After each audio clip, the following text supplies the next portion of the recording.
দেখেছো দিদি বাইরের কি যে অবস্থা। হ্যাঁ যা হচ্ছে বাবা। কি করছো?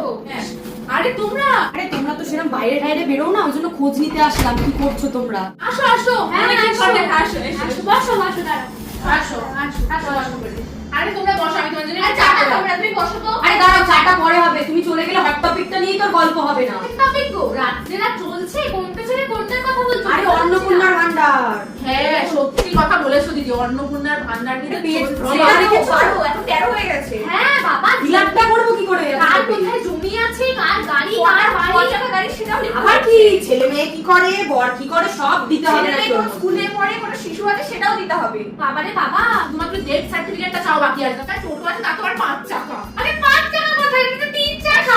চাও বলেছো, এই অন্নপূর্ণার ভান্ডারের ফর্ম ফিল আপ করতে গিয়ে আমার মাথাটাই খারাপ হয়ে গেছে। কিভাবে যে form fill up করবো তাই জানি বলো না দিদি, এই পরীক্ষার হলো এত কোশ্চেন কোনোদিন লিখিনি।